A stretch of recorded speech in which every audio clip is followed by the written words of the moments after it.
All right, let's dive right in. We're going to tackle a question that's been bugging psychology for, what, a century now? What happens when your personality, the very core of who you are, becomes a source of deep, relentless suffering? We're talking about personality disorders. And believe me, the way we think about them is changing in a really big way.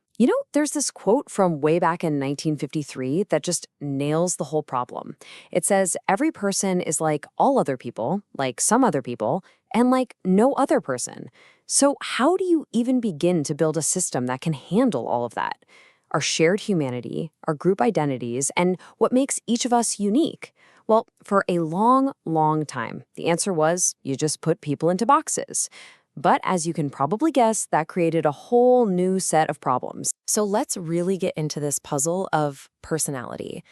The term itself, personality disorder, it can sound pretty heavy, right?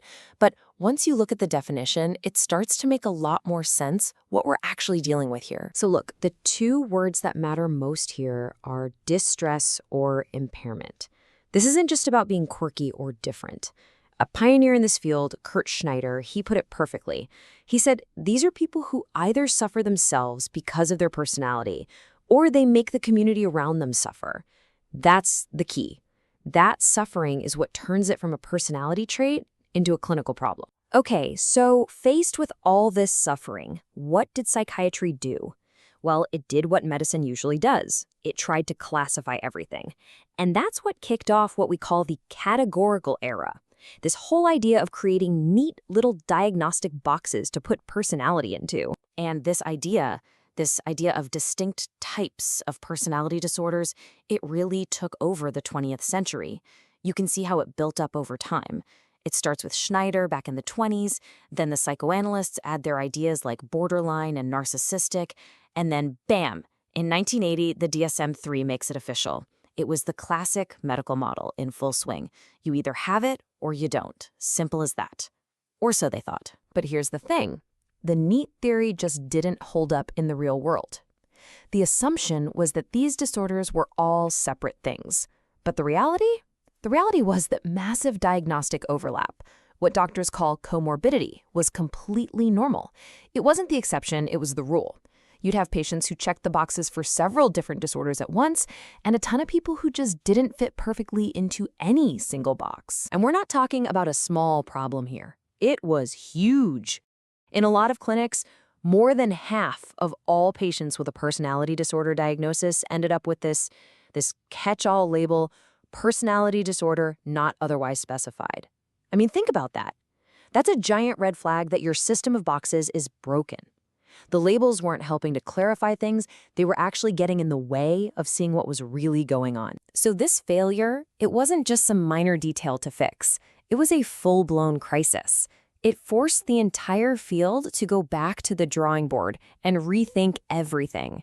And that led to a massive paradigm shift, a totally new way of seeing. And this new way is called the dimensional approach. It's a game changer. Instead of asking that black and white question, do you have it or not, the new question is, to what degree? It completely reframes the problem.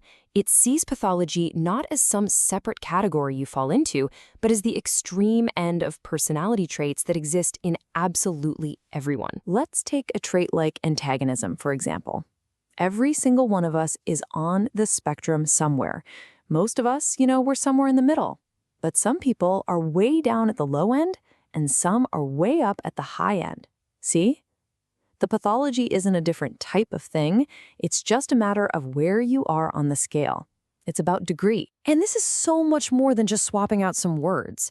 This shift from labels to mechanisms, it completely changes the kinds of questions we ask. We can stop wasting time trying to make the labels fit and instead start digging into what's really going on, the actual mechanisms that are causing all the suffering. And you can see this shift in the new alternative model that's been proposed for the DSM. It's a simple two-step process. Step 1, figure out how much their personality is getting in the way of their life, their basic ability to function. Step 2, then, and only then, you describe the specific problematic traits. You see the difference? The real-life impairment comes first. The labels come second. if at all. So what do we even mean by impairment in functioning? Well, it boils down to two core areas. First, how you function with yourself. Things like having a stable sense of who you are, or being able to set and work towards goals. And second, how you function with other people, like being able to understand where they're coming from or build close, lasting relationships. That's it. That's the heart of the pain, right there. So what causes this? The old idea of hunting for one single cause is out the window. We now know it's a super complex dance between our genes and our environment. For instance, heritability is pretty high, about 40 to 50%. But you don't inherit a disorder. You inherit a temperament, like being really emotionally sensitive. Then, your life experiences, trauma, neglect, even just how your parents raise you, shape how that temperament plays out. And this idea of a gene-environment interaction is key. Imagine a really sensitive kid growing up in a chaotic home. That mismatch between their nature and their nurture, that's where the risk really starts to build. And this new understanding completely changes how we approach treatment, too. You're not just treating a label anymore. Instead, what all the good therapies seem to do is help the person build a better model of their own mind. It's like giving them a user's manual for themselves. And once they have that, as this quote beautifully puts it, they feel empowered. They feel like they can actually make decisions and change the course of their own life. So as we zoom out, you can see this whole journey, from boxers to spectrums. It isn't just some academic story about psychiatry. It actually pushes us to ask some really profound questions about what it means to be a self in the world we live in right now. And that's where this idea from sociologist Zygmunt Bauman comes in. He talks about our culture as being in a state of liquid modernity.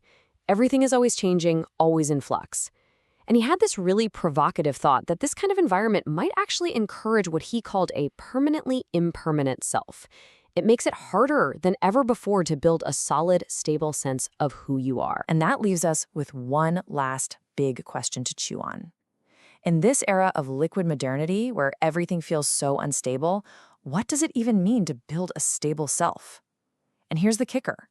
As the science itself moves away from rigid boxes and toward a spectrum, maybe the struggle to define what's a disorder is really part of a much bigger struggle. The struggle to define what a healthy self even looks like in the 21st century.